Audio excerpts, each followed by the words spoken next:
Out of just such an eruption of the earth a million or more years ago was born Japan, land of the little people who grew to believe that in blood and iron lay the shortcut to greatness. Land of philosophies and religions stranger than their names, like Bushido, the medieval code of slicing a victim with a samurai sword.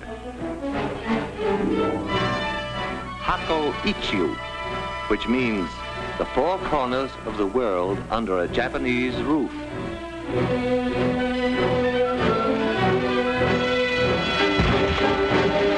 And Shinto, which assures its people that the answer to all things comes from the skies. The truth of that one they were to discover. Old Japan was primitive. The history of the new Japan is a story of successful copying. On a tradition of peace and love of the soil, the new Japan suddenly turned its back and copied our locomotives, our planes, our great ocean-going liners. Even Tokyo might have been transplanted bodily from the Western world.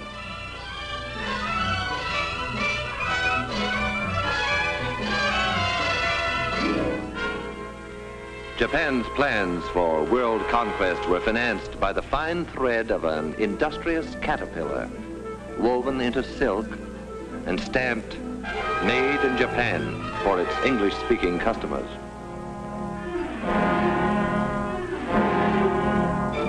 Soft silk sent away for hard scrap iron to be forged into weapons and returned to us eventually in hate.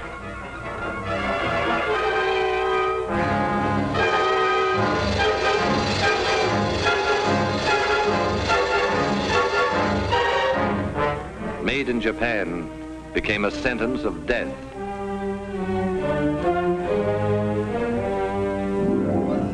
How will it end for the little people who wanted to enslave the world? The answer to that was to come, like the answer to all things, from the skies. Only when it came, it was to be stamped, "Made in America," as it was, for instance, on Doolittle Day, when the Hornet, the first Shangri-La, pointed her prow right at the heart of Tokyo.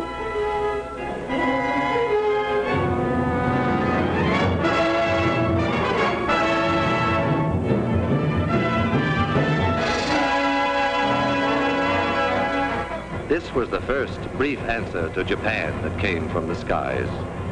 It was not to be the last. General Doolittle vowed, "We're going back to Tokyo, and we shall go in full array and with mighty allies." A weapon was ready.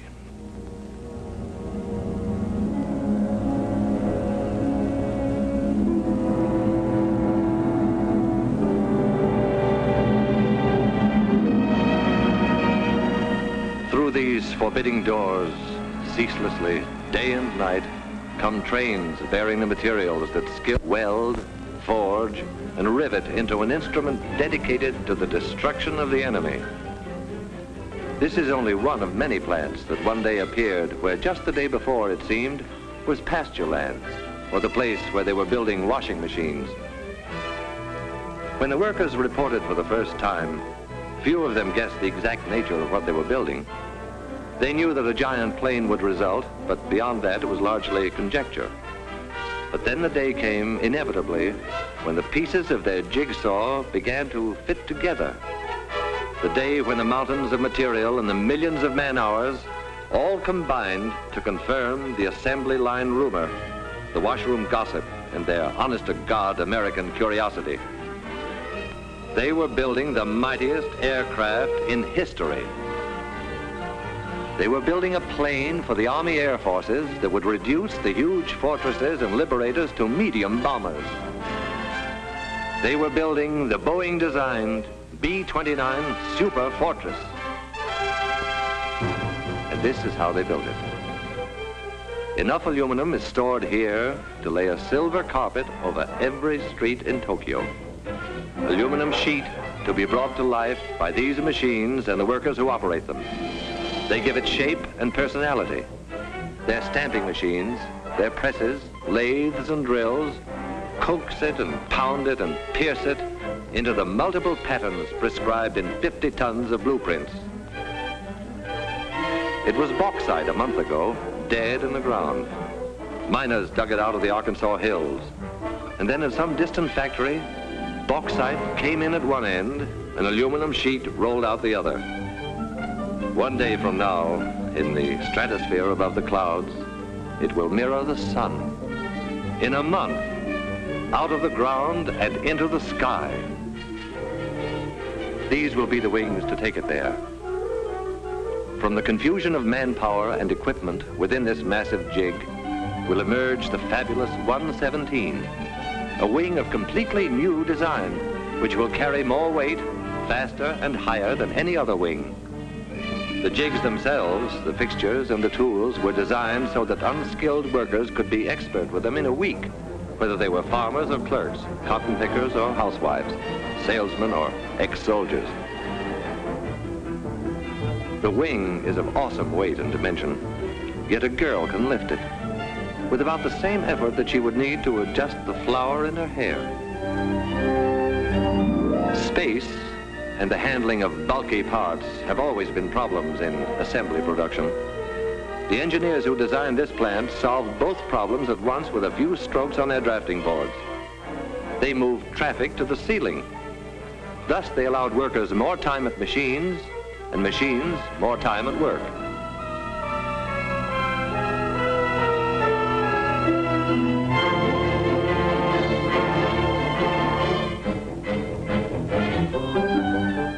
Here is the wing in a more advanced stage. If the workers imagined for a moment that they were in a shipyard, it would be understandable. The Mayflower was shorter from stem to stern than each of these wings from tip to tip. All the pilgrims who landed at Plymouth Rock could curl up within the gasoline compartments in the wing and sleep no less comfortably than on their long Atlantic crossing. Each of these nacelles will encase an engine of 2,200 horsepower, 4 of them harnessed to one Superfortress, 8,800 horsepower. What does that mean? Horsepower means more than 300 miles an hour. Horsepower means flying high enough to see all the New England states at once. Horsepower means victory in the air.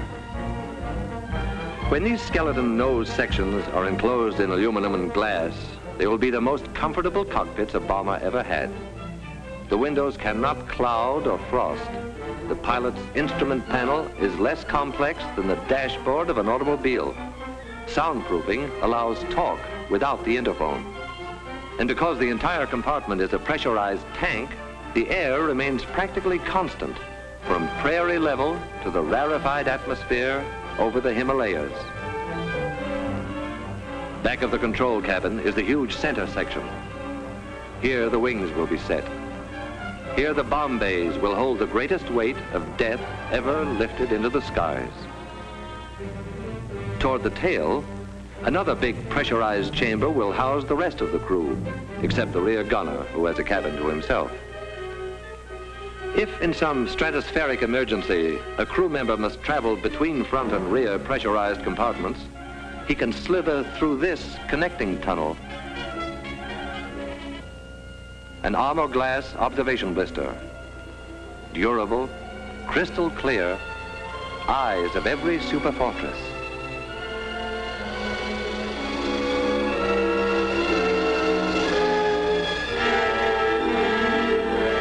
The prefabricated sub-assemblies are manufactured by other contractors and shipped to this plant by the carload.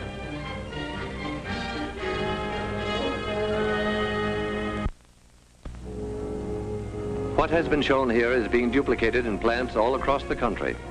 Identical miracles of modern machinery, nursed and tended and made productive by people who look and think like these people.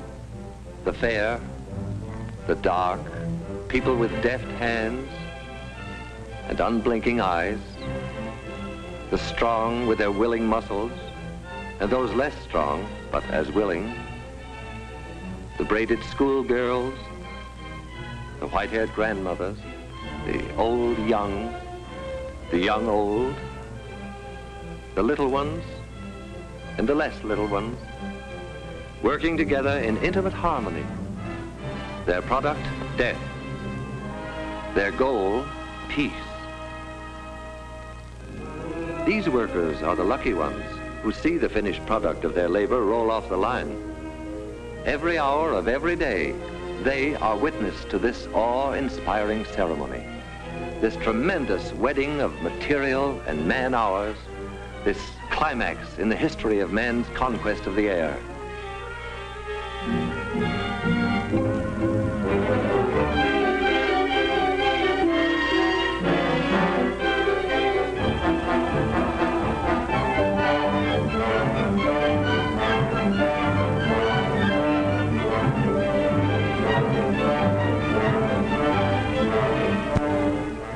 But what of the others who helped, however remotely, to create an aerial weapon they have never seen? The lumberjack who felled the trees that became the blueprints of the B-29. The bauxite miner in the Arkansas hills, and the miner of iron and coal. The builder of guns and engines and propellers. The grimy, sweating men who cast the cylinders and forged the crankshaft. The maker of tires, electrical equipment, instruments and safety wires, the citizens who paid for the Superfortress with their purchases of war bonds. Theirs are isolated lines of effort, initiated all across the land and converging eventually beneath this vaulted roof. Here, the sum of their energies assumes shape and stature and meaning. Here is the final meeting of every effort and every part.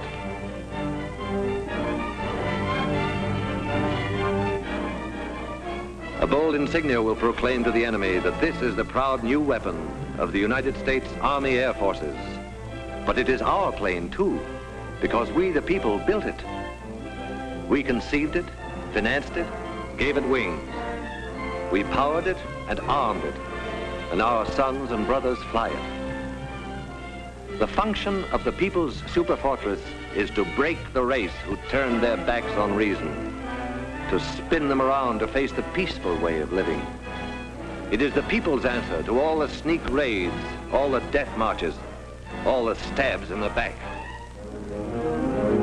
It is our memorial to the fighting men who were not afraid to die, who bought with their lives the time we needed to make the weapons to win the war.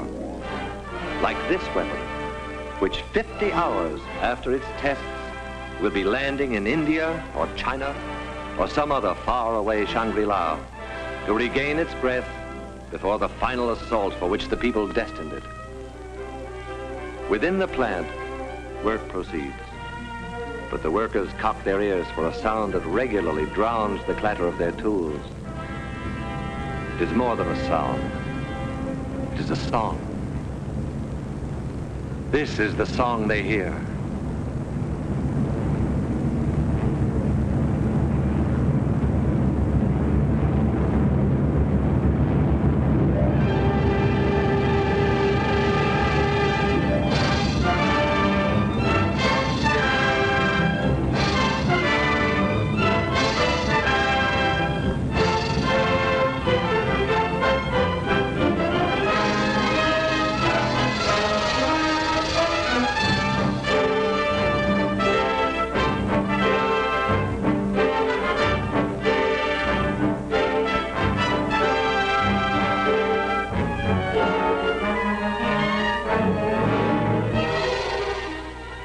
The story begins in 1939, when the far-sighted Army Air Forces said, "We want a plane for our defense that can fly a bomb load thousands of miles out to sea and return."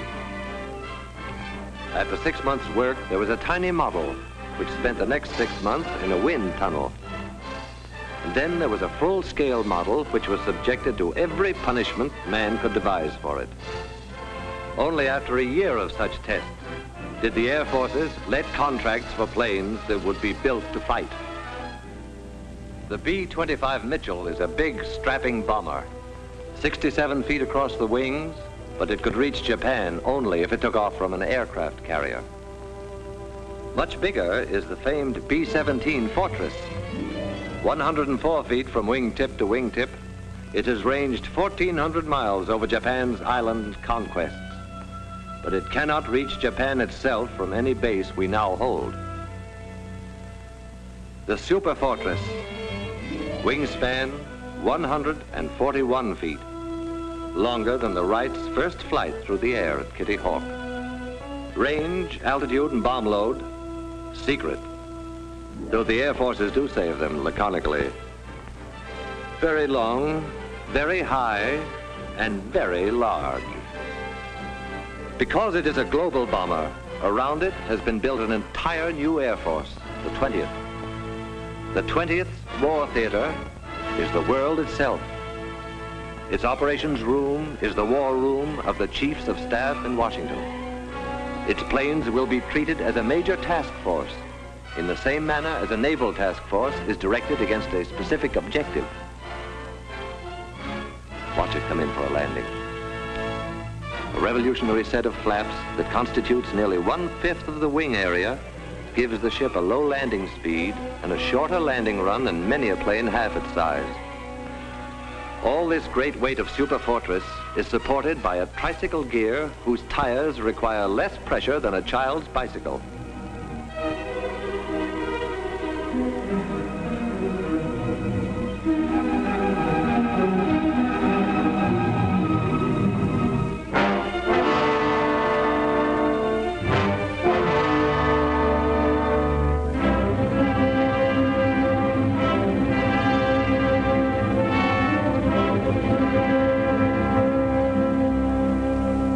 Somewhere in Western China, 500,000 nameless people wrote their magnificent chapter in the saga of the Superfortress. 2,000 years after their ancestors built the Great Wall for the defense of China, these farmers transformed saturated rice paddies into airfields for offense against a new invader. They had no machinery as we know it, only their million hands and a searing memory of anguished years since Japan set out to annihilate them. Stone by stone, layer after layer, bound together not just with muddy water, but with the blood of their brothers who died under the samurai's sword. And soon there were runways to bear the weight of a whole fleet of superfortresses. Revenge for the nameless people was close at hand.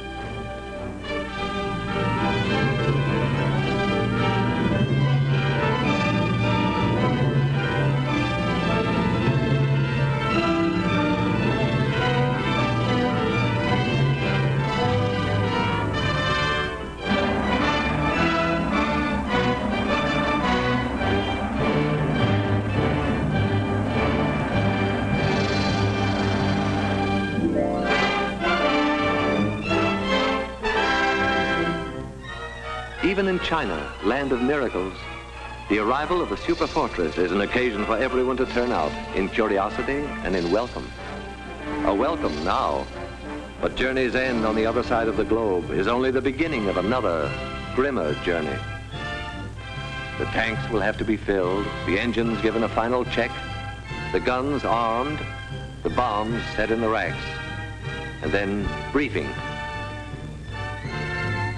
And the assembled airmen will listen to words that a few years ago would have been fantastic, but today roll casually off a briefing officer's lips. The target, gentlemen, is Japan.